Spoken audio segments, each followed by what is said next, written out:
नमस्कार. आज आपण रेडी होणार आहे लग्नासाठी. एकदम टाइम तर खूप कमी आहे, पण एकदम क्विक एकदम पटकन रेडी होऊया.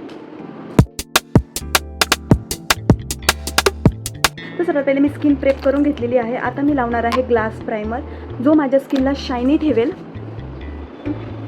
त्यानंतर मी अजून एक मॅलिओचं matte finish oil free primer लावत आहे. त्याच्यानंतर मी डार्क शेडचं कन्सिलर लावत आहे, कलर करेक्टर, जे माझे डार्क सर्कल्स आहे ते हाईड करतील. 1 मिनटं थांबून मग मी ब्लेंड करणार आहे याला. ब्लेंड एकदम हलक्या हाताने ब्लेंड करायचं आहे. यू नो वॉट, लिटरली मी माझं फाउंडेशन घरी विसरली आहे. एवढी कशी मंदाई ती बात नाही, कन्सिलरचे मेकअप करते. आता जे मी कलर करेक्टर लावलं होतं ते मी सेट करेल, जेणेकरून जे मी लाईट कन्सिलर लावणार आहे ना ते आणि हे मर्ज नको व्हायला.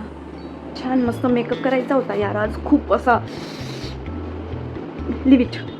हीच गोष्ट मी 10 वेळा बोलेल आणि 10 वेळा बोलेल, live it.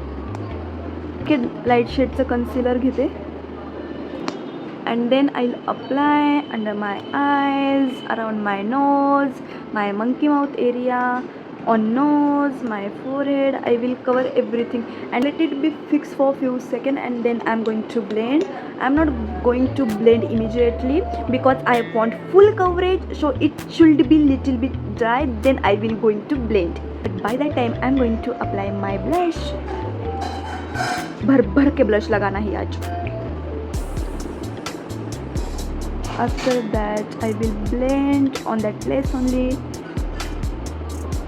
Now I'm going to blend my concealer, and if any extra blush is there then I will hide them with this concealer and I will fix. So I'm blending my concealer on my eyes because I'm going to do eye makeup today. Again I will set it with loose powder. हे set होईपर्यंत मी माझे lips करून घेते. Lip liner, याच्यावरती orange कलरची lipstick, कारण की orange कलरची लिपस्टिक जेव्हा मी लावते अप्लाय करते ना, मग लिपस्टिकचा शेड आहे एवढा सुंदर येतो, कारण की ऑरेंज शेड माझ्या स्किन टोनवर खूप उठून दिसतो. तुम्हीच बघा किती छान वाटतं ना ऑरेंज शेड. पुली ब्रशने आयब्रोज सेट करून घेते. जर तुम्हाला वाटते तुमचे नॅचरल आयब्रोज खूप सुंदर आहे, गरज नाही आहे असं बिलकुल वाटून घेऊ नका. थोडीशी तरी आयब्रोला शेप द्या, कारण की नॅचरल आणि मेकअपमध्ये आयब्रोज खूप डिफरंट दिसतात. कारण की मेकअपमध्ये आयब्रोज करणं इम्पॉर्टंट आहे, त्याच्याशिवाय मेकअप लुक कंप्लीट नाही होत. अमेझिंग, शाबाश बेटे. मला वाटलं का मी आयलायनर पण विसरली.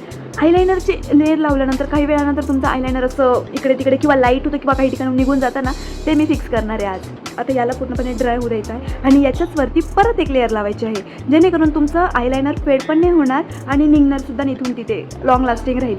It's time for mascara, blush,